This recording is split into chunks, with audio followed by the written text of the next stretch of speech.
Not even a Christmas blizzard could stop us from reviewing one of the most influential records in modern history, Kanye West's 808s and Heartbreak. Metalhead, what do you know about Kanye West in this album? So for this album, the loss of his mother due to surgery complications, as well as his fiance of 6 years, decided she was like, "Oh, his mom's dead. I'm gonna head out." I was never really huge into Kanye. I don't think he's bad in any way, shape, or form. I never really dove into the realm of the Kanye West. From what I've read about how influential this was towards future music or present music. Yes, there's actually a flowchart that I think Complex or one of those bullshit organizations did. That brings me to my question of the day. Which of the artists on this flowchart do you think were most greatly inspired by this album? I know everyone likes to say it's Drake, that it inspired Drake's whole career. I think the biggest one has to be Travis Scott, because Kid Cudi did a lot of work actually on this album, so I think Cudi's influence is kind of mostly his own, but I'd have to say Travis Scott is the biggest offshoot, because as you heard of this whole thing, it was just all auto-tune. Kanye was probably like, he heard Daft Punk on his Stronger song from Graduation, and he's like, this might sound good on a whole album. And then Travis Scott heard the album, and he's like, this might sound good on a career. So, without further bullshit, say you will, and welcome to Heartbreak. Hell yeah.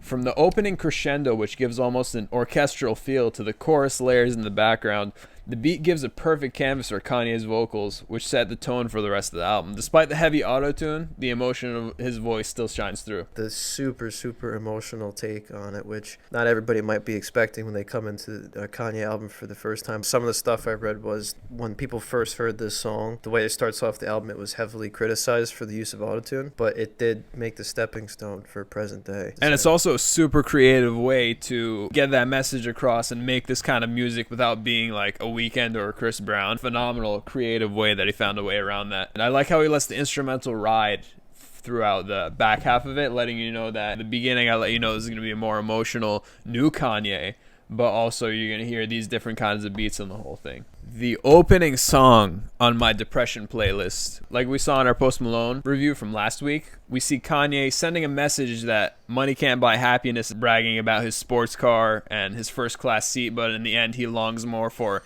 being a dad, laughing with his kids, like he heard from Second Class. That's not always how it is when you dive into it more, you see that, like, yeah, you have all the money, all the fame, but if you can't really find happiness in what you do, then what's the point? And this song also features Kid Cudi for it. I mean, did he do more of the background production for it? Yeah, I think he definitely had writing credits on other songs. I heard that somewhere, but I thought he killed it on this one. Yeah, it's interesting he listed as. That's why I always say that I don't think that Cudi was necessarily influenced by this, because he had a lot to do with it. You know, the 808 is the drum machine, right, that he used? The Roland TR 808, yep. It just shows sometimes you don't always need all this crazy equipment to really make something that's good. This is a song that's very melancholy, but still has a deep resonating impact, not just for the lyrics, but also for the beat, which was so ahead of its time. So I give this one an 8.5. From everything I stated before, and basically on how well it really wraps you into the album, I gave it 7.5. So where do we begin with this next one? Probably at the beginning.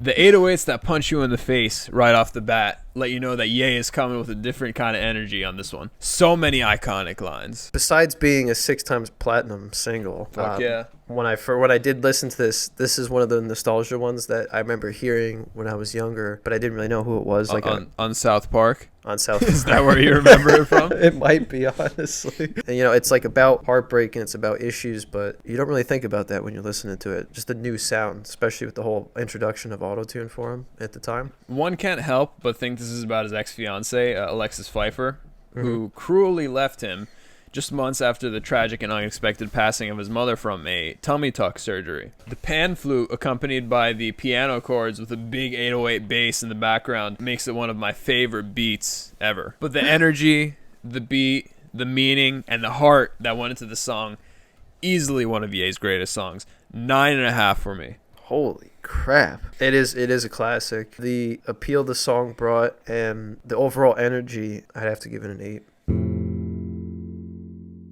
The first time I heard this song, I had no idea it was Kanye. And then when you start to listen to the lyrics, you're like, yeah, this is definitely Kanye. And it's also extremely relatable because I, too, am a massive egotistical narcissist. At least you're honest. Actually, the first time I ever heard this was a 2K game on my Xbox. This is one of the menu songs, and it was like, Must oh, have this is been like pretty catchy. 2K9 or some shit. Yeah, a long time ago. Someone did a stand-up bit about him. The skit was just him pretending to be Kanye, saying that he's amazing, and that's where Kanye got the idea to make this song. Kanye once again takes a minimal beat and makes it sound like a whole lot more with the choice of instruments and percussion. The inclusion of young Jeezy actually added a nice dynamic, I thought. Two of Kanye's best back to back. That's a 9 for me. 1 second. Can I help you? Go back upstairs, please. I'm in the middle of something. Can you wait like half an hour? Watch it upstairs for me. When I'm done, you can have it. I know, but can you just give me just like half an hour? That's all I'm asking. Please. Buy me a Christmas gift. I will if you get the hell upstairs, please. Why do you look so sad in this picture? Being a nostalgic classic and also being a cool, boastful song that really brings your attention back to who Kanye is with the simple beat, 7.5.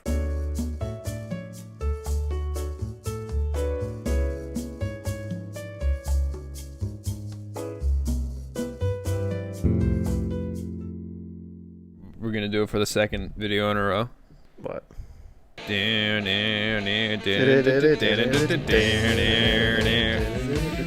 When you see the word paranoid, that's the first thing you have to sing. The 80s synthwave vibes give a nice change up for what we've seen on this album so far. And the more fast-paced beat and slightly lower autotune give off shades of a graduation kind of song, mostly a Good Life. It's kind of like about being in a relationship where you're kind of cheating and you're trying to make your partner not be paranoid. Like, oh, no, it's like, I'm not doing anything on the side. I'm just at this random girl's house for 4 hours every night. That happens to a lot of people in life, and it's a shame. He's in the point of view of the person doing the cheating, trying to calm his partner down. Like, yeah, it's a seeing cool with other perspective to see both sides. Even though it's not like a, crazy, it's more of a party song. So Yeah. I gave it a 7.5. I'm going to give it 7. In keeping with the 80s theme with RoboCop and the 8-bit intro, this one is interesting in that it tries to be the score of a Disney princess movie and also the Terminator and RoboCop at the same time.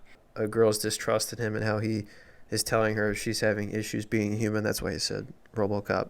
And also because of the 80s theme and that she needs to change her ways or it's over. So this album is one thing if not consistent in what he was trying to deliver. I like the overall vibe. Whereas earlier tracks definitely had this degree of experimentation, this one just doesn't click as well, so I gave this one a 6. But yeah, it's not my first pick when I popped this album in. So I gave it a 6.5. The pulsating saw lead and fuzzy vocals give a gritty but upbeat feel to the intro, which is interesting for the more depressing meaning of the song. I also like the punchier bass hits. It's a nice change up versus the resonating 808s from earlier, even though I have like a huge hard on for the 808s, but still, it was a nice change up. I like to see the ingenuity of Kanye as well with the fuzziness of it. I thought it was a really interesting metaphor for life, which is sobering when you think about it, especially now the totalitarian lockdown orders that life passes so fast. It's like looking at street lights from a moving car and there's nothing you can really do to slow it down.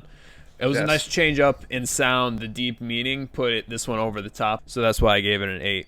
The different feel he brings with the fuzziness and the sound, also the message, I gave it a 7. Ye spends the first half describing the feeling of being cheated on and lied to by his ex-fiancée, which I don't think actually happened in real life, or at least I couldn't find anything on it. I know that's what it said the song's about, but I couldn't find anything to confirm that. Other than the comment section. As we talked about in the review, it's the ultimate flex to have an instrumental on a rap album, even if it's not like an actual instrumental. The whole second half was dominated just by the beat. I'm not sure how many rap fans react to instrumentals, but being someone of myself that likes to look at instrumentals more, it was definitely kind of a breath of fresh air for me as a listener personally. While I did appreciate the instrumental, I thought it was great. It kind of lost some energy towards the end, but still pretty solid, so I gave it a 6.5. I gave it a 7. Lil Wayne, like you said, is top 3, so I say we let you start this one off. This song is a really good hook to bring you back into the heartbreak aspect. Lil Wayne yeah, I'm not the biggest fan of, but for this song, I think they work together. They really did. I'm a fan of Lil Wayne, but I'll allow some Wayne slander. The verse around 250 was, in my opinion, a little much. I don't know if that caught your attention. Let me see. I have it right here. Which one? It was the one where he started rapping like this, and he was like loud and fucking obnoxious, and that's what he sounded like. Is that not what it sounded like? No, it is. The backup vocals and the echoing make it one of the spacier songs on the album. You know I like spacey. The song would absolutely slap if they did a remix of it with some more modern rattling hi-hats and big kick drums you hear on the trap beats today, which I actually have the capability to do, so I may have to do that. Let me know in the comments if you want to see a nice modern remix of this one. Shit. Kanye uses a Tears for Fears song to give a heartfelt goodbye to two of the most important women in Kanye's life at the time. I do like my fair share of Tears for Fears, so I appreciate Ye being a man of culture as usual. It was a nice touch going back to the overall reason for this album in the first place, and for the second to last song on the record, and really the true closer on the album. I gave it a 7. As a closer, it's perfect really to wrap it up. The title definitely does work well from it. It's cool to see artists who take other throwback stuff and use it for current day, because it shows they're actually in the scene and they actually care about what they're doing. They're not just like, oh yeah man, let me take some Xanax and here's my new song, you know. As a heartfelt goodbye, and I think as a closer, it works well, so I gave it 7.5.